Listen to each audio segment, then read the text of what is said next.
বন্ধুরা, রাজনন্দিনী ফুড লাভার্সে আপনাদের সবাইকে স্বাগত। আজকে বানাবো পটল পোস্ত। পটল পোস্ত বানানোর জন্য প্রথমে আমি নিয়েছি 500 গ্রামের মতো পটল। এরপরে এখানে নিয়েছি ছোট্ট সাইজের একটা নারকেল, সেটা অর্ধেকটা পরিমাণে আমি নিয়েছি, এটাকে আমি পেস্ট করব। আর এখানে নিয়েছি বড় চামচে 2 চামচ পোস্ত। এখানে নিয়েছি 1 চিমটে কালো সর্ষে, 1 চিমটে সাদা সর্ষে, মানে সামান্য পরিমাণে জাস্ট লাগবে।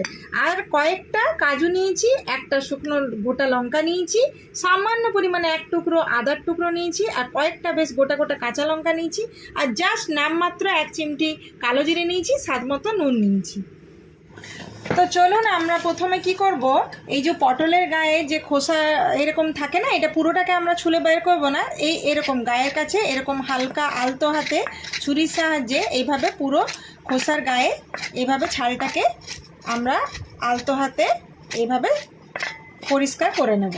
দেখছেন একে একে সমস্ত পটলের গায়ের এই খোসাগুলোকে এইভাবে ছুরির সাহায্যে আমি ভালো করে পরিষ্কার করে নিয়েছি। এরপরে কি করব, এই যে পটলের যে এই মুখের এই জায়গাটা আমি আলতো হাতে এরকম করে কেটে নেব প্রত্যেকটা পটলের এই মুখগুলোকে। এই দেখুন এইভাবে। আর কি করব, এইভাবে একটু করে চির লাগিয়ে দেবো, পুরোটা কাটবো না, গোটা পটলটাই থাকবে, এইভাবে একটু চির লাগানো থাকবে দুপাশে। তাতে কি হবে, মশলাটাও ঢুকবে। এই দেখুন এইভাবে। তো সমস্ত পটলগুলোকে আমি ভালো করে এরকম মুখের জায়গাটা কেটে নিয়ে আর এইভাবে চির লাগিয়ে নিয়েছি। এবার চলুন আমি পটলগুলোকে পরিষ্কার করে ধুয়ে নিয়ে আসি। এখন পটলগুলো আমি ভালো করে আবারও ধুয়ে পরিষ্কার করে নিয়েছি। এরপরে এরকম মিডিয়াম সাইজের একটা বাটি নিয়েছি, এর মধ্যে সমস্ত পটলগুলোকেই এভাবে নিয়ে নেব। পটলগুলো নিয়ে নেওয়ার পরে আমি কি করব, একটু যথেষ্ট পরিমাণে আমি নুন নিয়ে নেব, আর পটলের গায়ে ভালো করে আমি মাখিয়ে নেব। এই মাখিয়ে নিলে কি হবে, পটলের মধ্যে ভেতর পর্যন্ত একদম নুনটাও ঢুকে যাবে, আর পটলগুলো যখন আমি ফ্রাই করব না, তখন পটলগুলো তাড়াতাড়ি কুকিংও হয়ে যাবে, মানে তাড়াতাড়ি ভেতর পর্যন্ত সেদ্ধও হবে। এগুলো সমস্ত এই দেখুন নুন মাখিয়ে রেখে দিলাম। আমি 2 রকম সাইজেরই মিক্সারে জার নিয়ে নিয়েছি। এই 2 রকম সাইজ কেন নিয়েছি, এটাতে পোস্ত আর সরষেটা বেটে নেব, আর এইটাতে কি করব, নারকেল কাজু আর আদাটা বেটে নেব। আচ্ছা, আপনাদেরকেও বলে রাখি যে শুকনো লঙ্কা কিংবা কাঁচা লঙ্কা পোস্ত সরষের সাথে বেটে নিতে পারেন, যেহেতু আমার বাচ্চারা খায়, আপনারা সবাই জানেন, সেজন্য আমি ওগুলোকে গোটা গোটা ইউজ করব। তো এখানে নারকেলের টুকরোগুলোকে নিয়ে নিলাম, আর এর মধ্যে দিয়ে দেব আদা আর কয়েকটা কাজুর টুকরো। আর এইখানে আমি সর্ষে আর পোস্তটাকে ভালো করে ধুয়ে নিই, তারপর ছাঁকনির সাহায্যে ছেঁকে নিয়ে আর ভালো করে একসাথে পেস্ট করে নিয়ে আসছি। সর্ষে পোস্ত একসাথে ধুয়ে নিয়েছি, এরপরে এই ছোট মিক্সারের জারে দিয়ে দিলাম। এবার দুটোকে আমি সামান্য পরিমাণে জল দিয়ে একদম মিহি করে বেটে নিয়ে, এই নারকেলটাকেও বেটে নিয়েছি ভালো করে, নারকেল আর কাজু, আর এইদিকে পোস্তটাকেও ভালো করে বেটে নিয়েছি। তো চলুন, ফ্রাইং প্যান বসিয়ে নিয়েছি, এরপরে এর মধ্যে দিয়ে দেব সর্ষের তেল। সর্ষের তেল প্রায় 4 চামচের মতো দেব। তেল গরম হয়ে গেছে, এর মধ্যে আমি দিয়ে দেবো শুকনো লঙ্কা। শুকনো লঙ্কাটাকে হালকা নাড়াচাড়া করে আমি ভেজে তুলে রাখবো, কারণ যেহেতু আমার বাড়িতে ছোট বাচ্চারা খায়, আর আপনারা যারা ঝাল পছন্দ করেন, শুকনো লঙ্কাটাকে ফাটিয়ে নিয়ে গরম তেলের মধ্যে দেবেন, একটা দারুণ গন্ধ বেরোয়। তো আর ওই পোস্তর সাথেও, যেটা পোস্ত আর সরষে যেটা বাটলাম, ওটার সাথে কাঁচা লঙ্কা অনেকে বেটে নিতে পারেন, আর আমার যেহেতু উপায় নেই সেই জন্য আমি গোটা গোটা ইউজ করছি। তো এই তেলে যাতে শুকনো লঙ্কার গন্ধটা চলে আসে, সেই জন্য আমি নাড়াচাড়া করে নিয়ে শুকনো লঙ্কাটাকে একটু ভেজে তুলে নেব। কি সুন্দর একদম লাল লাল করে ভাজা হয়ে গেছে, আর দারুণ একটা গন্ধ বেরিয়ে এসেছে। এরপরে আমি এই শুকনো লঙ্কাটাকে তুলে রেখে দিলাম। শুকনো লঙ্কাটাকে তুলে নিয়েছি, এরপরে এর মধ্যে সামান্য পরিমাণে কালো জিরে দিয়ে দিলাম। কালো জিরে দেওয়ার পরে এরপরে নুন মাখানো পটলগুলোকে এক এক করে ছেড়ে দেবো।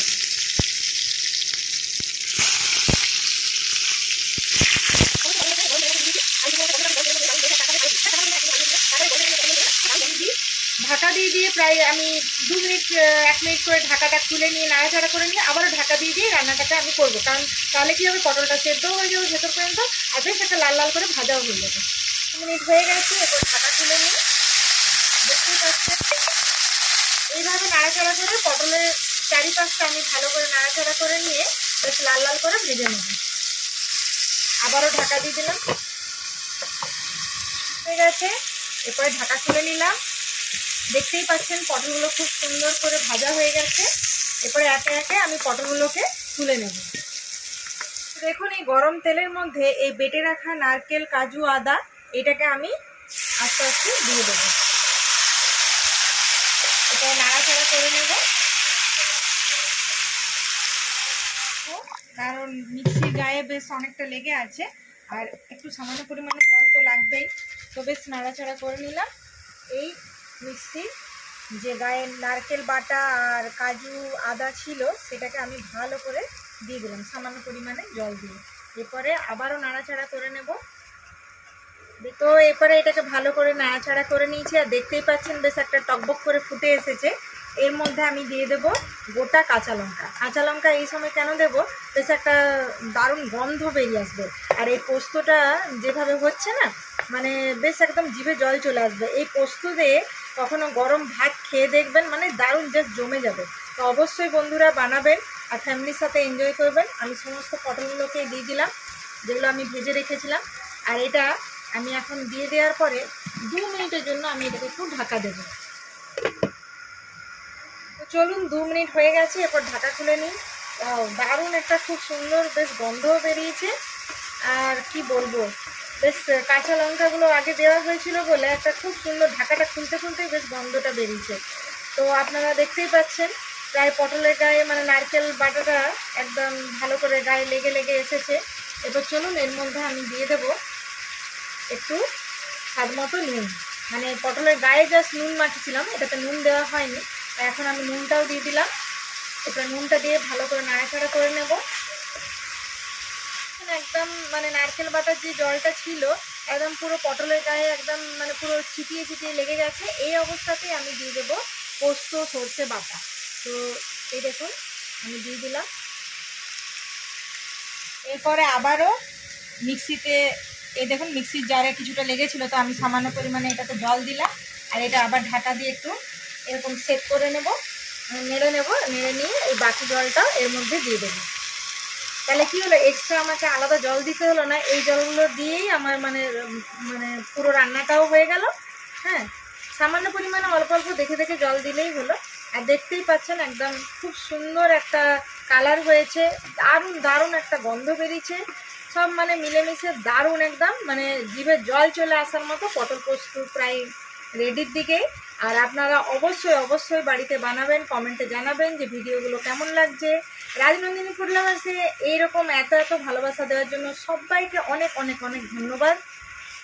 তো দেখুন আমাদের পটল পোস্ত রেডি হয়ে গেছে, দেখতে খুব সুন্দর লাগছে না? আর সত্যি কথা বলতে গেলে গন্ধটাও দারুণ বেরিয়েছে, একদম লোভনীয়, গরম ভাতের সাথে জাস্ট জমে যাবে। তো অবশ্যই অবশ্যই বাড়িতে বানাবেন, কমেন্টে বন্ধুরা অবশ্যই জানাতে ভুলবেন না। আর এখানে আমি উপর থেকে শুকনো লঙ্কা দিয়ে দিলাম আর ইন্ডাকশান বন্ধ করে দিলাম। তাহলে রেডি হয়ে গেল পটল পোস্ত। কি দারুণ দেখতে লাগছে না? তাহলে পটল পোস্ত রেডি। আজকের ভিডিও এই পর্যন্তই। আজকের মতো বাই বাই।